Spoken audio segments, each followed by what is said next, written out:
역시 구독해 주시고요. 좋아해 주시고요. 오늘도 열심히 파이팅. 민채 파이팅 하셨죠? 알림 설정? 우리 지난 시간에 화학 변화 배웠잖아. 그치? 화학 변화랑 화학 반응식 배웠잖아. 생각나? 내가 초점 들어왔는지 봐줄래? 뿌옇지 않아? 괜찮은 괜찮은 거 같아. 오, 연락 유연해. 진짜. 오, 허리 돌아가는 거 봤어? 가끔? 뭐, 아무튼. 미안해, 딴 얘기를 해서. 화학 변화에서 우리가 화학 반응식을 배웠는데, 화학 반응식에서 맞췄던 게 뭐였었지? 반응물과 생성물의 원자의 종류와 수를 맞춰줬었지. 왜 맞춰줬을까? 네? 왜 맞춰줬지? 왜 맞춰줬을까? 원자의 종류를 갖고 있잖아. 어떤 물질이 화학 변화를 하던 물리 변화를 하던 원자의 입자는 바뀌지 않는 거예요. 하지만 원자가 재배열을 해서 새로운 물질을 만들기는 하죠. 그래서 우리가 개수 맞추기라는 걸 해줬었잖아. 그치? 이거를 1772년에 프랑스에서 라부아지, 이상하지? 근데 라부아지에가 이렇게 발음하다 보면 아부지 같지 않아? 아부지, 그죠? 근대 화학의 아버지라고 불리우는 라부아지에가 이거를 얘기를 한 게 있어. 즉 질량 보존 법칙이라고 하는 건데, 질량 보존 법칙을 하기 전에 이거 한번 물어보자. 질량이라고 하는 거, 우리가 알고 있는 질량, 영어로는 mass라고 하거든요. mass. 이 질량이 무슨 의미일까요? 물질의 양. 물질의 양. 잘했어. 좋아. 물질의 양이에요. 물질의 양이라고 하는 거의 약자예요. 그런데 뭐랑 구별하셔야 되냐면 무게랑 구별하셔야 됩니다. 무게랑 질량은 달라요. 그럼 여기서 물질의 양은 왜 생길까? 아닌데? 물질의 양이 왜 생기는지 알아야 돼. 그래야지만 어떤 단어를 이 법칙을 이해할 수가 있어. 질량은, 물질의 양은 왜 생기는 거지? 그럼 다시 물을게. 모든 물질은 무엇으로 되어 있을까?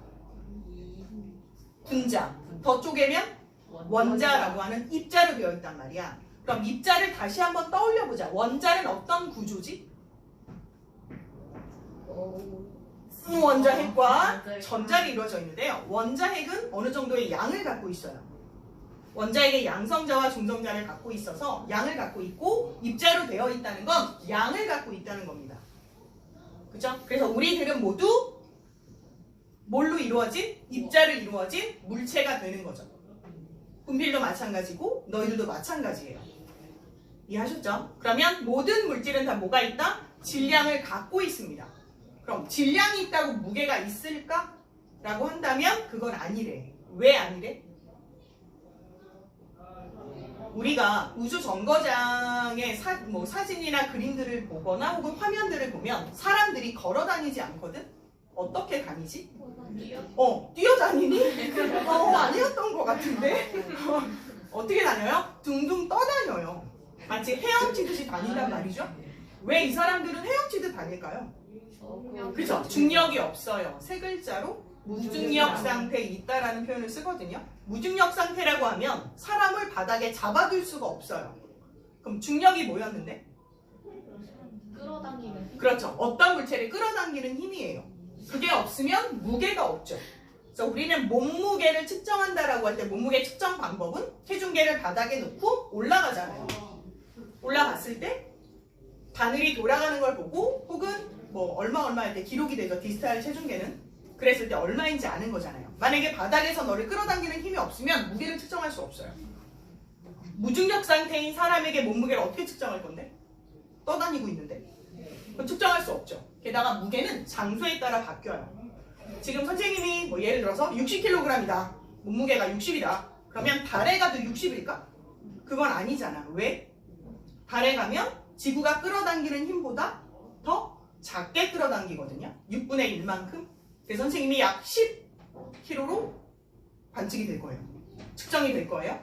그럼 매우 가볍게 덩실덩실 이렇게 다닐 수 있겠죠. 무슨 의미인지 알겠지? 그래서 질량과 무게는 다르고 여기서는 질량에 관한 개념을 쓸 거야. 물질의 양. 알겠죠?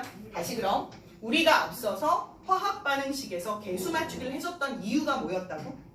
반응물과 생성물의 원자의 종류와 수를 맞춰줬던 거죠. 그걸 우리가 뭐라고 한다? 질량 보존 법칙 때문에 그걸 맞춰줬던 거죠. 그럼 질량 보존의 법칙은 의미가 뭐야? 반응물과 생성물의 뭐가 변하지 않으므로 원자의 종류와 수가 변하지 않으므로 결국 질량이 보존된다는 법칙이고, 아까도 얘기했지만 지금으로부터 1772년이라고 하면 몇 년 전인 거야? 2020년 빼기 1772년 250년? 약 250년 전 어떤 과학자가 그걸 얘기를 했단 말이야. 그걸 지금 너희들이 배우고 있기 때문에 이게 어려워요 이러시면 안 돼요. 250년 전에 증명된 사실이거든요. 이해하셨죠? 알아요? 무슨 얘기인지 아시죠? 네, 그렇다면 우리가 예전에 배웠던 앙금을 한번 알아보자. 앙금. 화학식을 써볼 테니까 뭘 썼는지 얘기 한번 해보세요. 첫 번째요.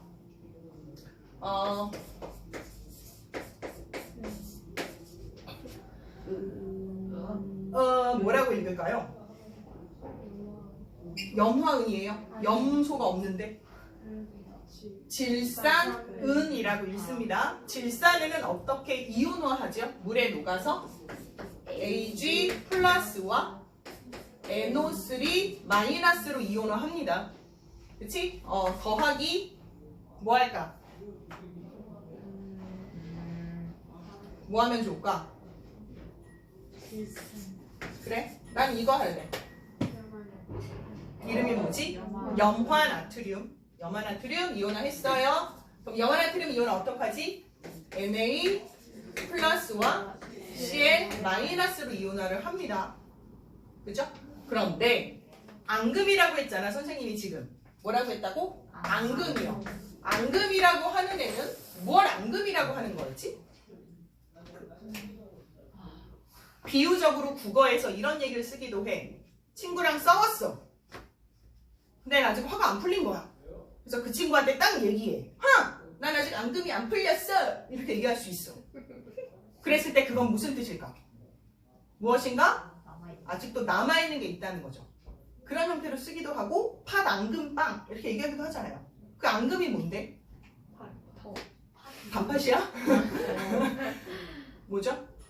물에 녹지 않는 물질을 뜻하는 거예요. 앙금이. 그럼 마음속에 앙금이 있다는 건 뭔가 풀어지지 않는 게 남아있다는 거죠. 이런 의미로 쓰기도 합니다. 국어에서. 의미는 아시겠죠? 갑자기 이 얘기하니까 그 생각이 났어. 우리나라 친구들 지금 너희 나이 또래 아이들이 문해력이 없대. 문장 해석 능력. 그래서 다 인정하네. 고개 끄덕끄덕 하고 있다 지금. 이 문장을 읽어도 무슨 말인지 모르는 거예요. 그런 이유 중에 하나가 단어의 뜻을 정확히 몰라서 그렇대. 그리고 두 번째, 책을 너무 안 읽어서. 다들 인정하지? 그래서 이 글자를 보면 무슨 얘기인지 모르는 거야. 그래서 단어 하나하나 설명해 줄 테니까 잘 보세요. 문해력을 좀 높이고 선상력도 높이고. 다시 얘기할게. 앙금이란 물에 녹지 않는 물질이에요. 우리가 2학년 때 배웠다시피 앙금은 양이온과 음이온이 만났을 때 물에 녹지 않는 물질을 만들거든요. 여기서 누가 앙금이 될까요? 그걸 알아맞힐 수 있을까? 생각나? 뭘까? Ag랑 Cl. 그렇죠. Cl이요. 그럼 어떤 앙금이 돼요? 염화은 어떻게 쓰지? 양이온부터 쓰고 음이온을 쓰는 거니까 얘는 이렇게 화살표를 쓰면 무슨 뜻일까? 그렇죠. 가라앉았어요 라는 뜻일 거예요. 더하기 남은 게 뭐야? Na 남고 NO3 남았으니까 합해보면 NO3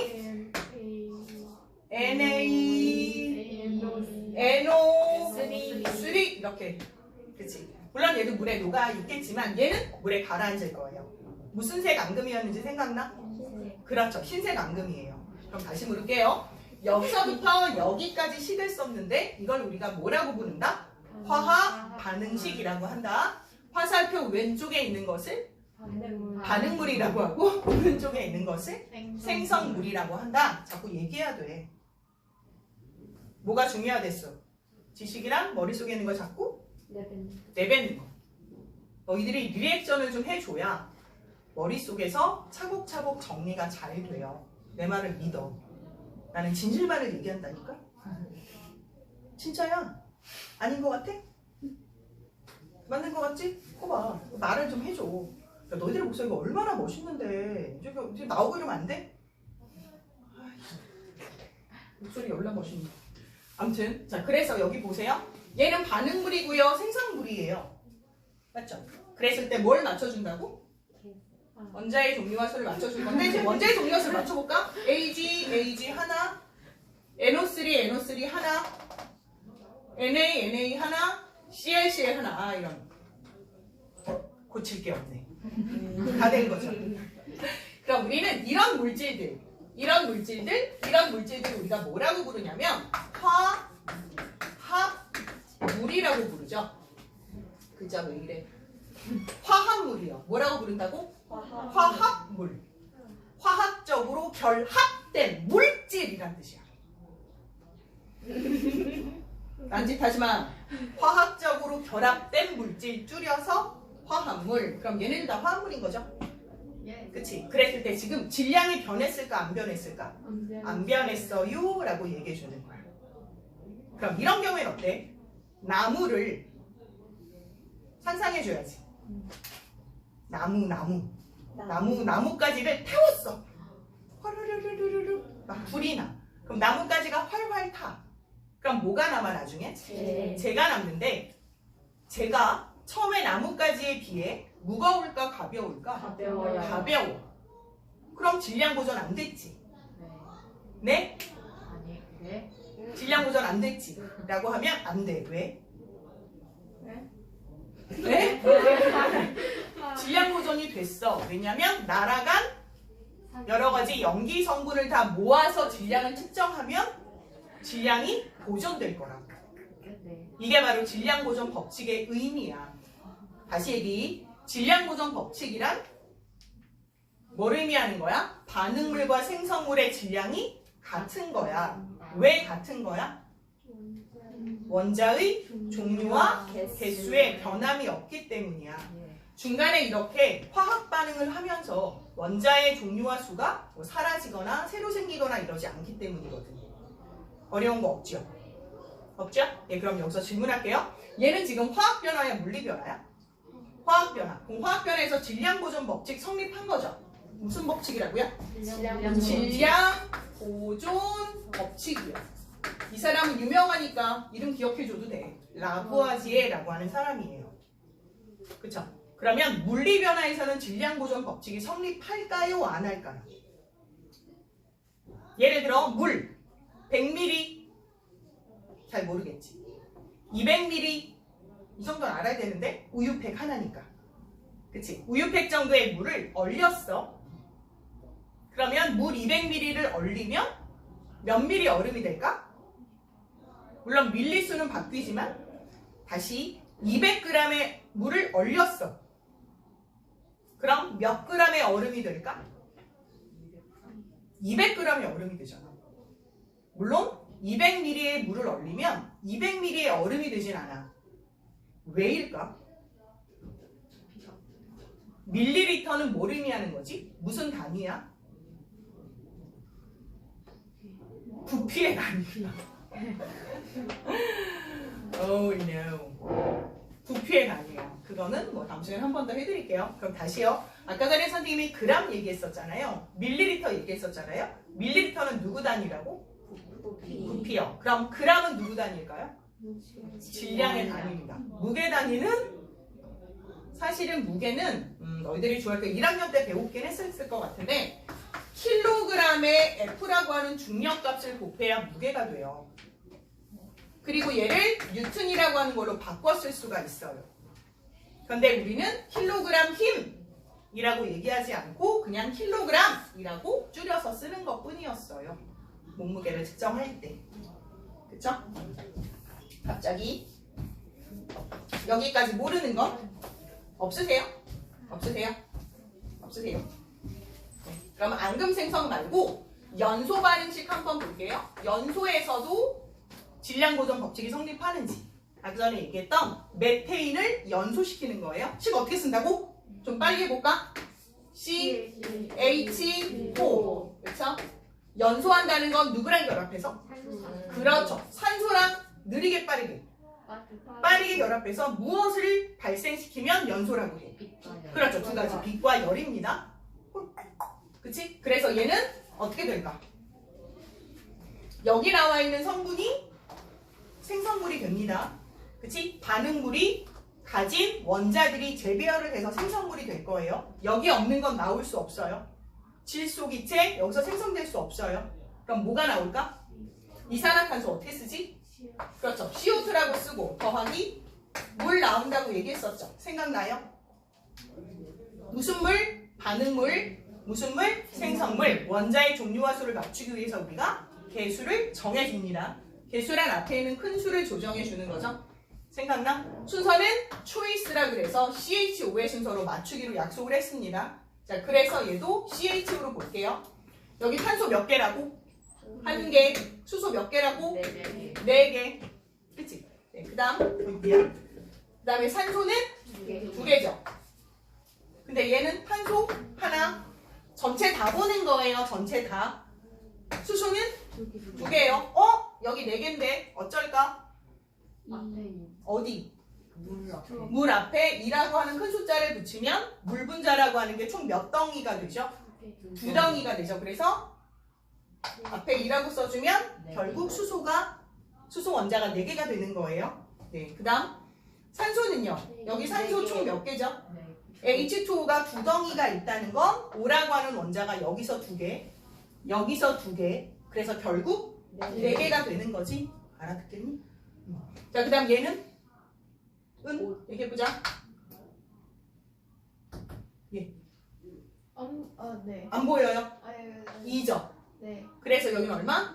2가 돼서 역시 반응물과 생성물의 원자의 종류와 수를 맞춰주셔야 되고요. 모두 다 화합물이에요. 그런데 얘는 왜 화합물이 아닐까요?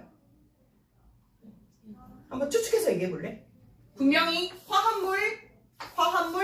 화합물이라고 했어. 하나의 원자. 그렇죠. 한 종류의 원소로만 되어 있어요. 그래서 화합물이 아니라고 얘기를 하고요. 나머지는 보통 화합물이라고 얘기를 합니다. 그치? 그랬을 때 질량보존의 법칙 성립하는 것 보실 수 있어요. 그치? 그래서 보셨고요. 또 혹시 기체가 발생하는 실험 같은 거 우리 그 전에 했었는데 생각날까 모르겠다. 예를 들어 달걀 껍질에 묽은 염산 같은 거, 식초 같은 거 떨어뜨리면 보글보글 기체 발생하거든요. 그치? 그땐 질량이 보존될까요? 안 될까요? 안 될까요? 만약에 뚜껑을 꼭 닫았다라고 하면 되겠죠. 뚜껑을 열어놨다고 하면 그래도 돼요. 왜? 잡아오면 돼요. 아하! 꼭 잡아오셔야 돼요. 놔주시면 안 돼요. 그래서 모든 물리변화, 화학변화 모두 뭐가 성립한다? 질량보존 법칙이 성립한다. 질량보존 법칙은 무엇이다? 뭐와 뭐? 반응물과 생성물의 얘기해야지. 질량은 보존된다. 같다. 보존이란 말 알잖아. 같다. 이유는 매우 중요한 이유야. 네, 원자의 종류와 수가 변하지 않는다라고 하는 거지. 이해하셨죠? 네, 그래서 질량 보존의 법칙이 끝입니다. 왜? 질문 있어? 없어? 없어? 그러면 책 좀 볼게요. 그러면 되는구나. 까먹고 있었네.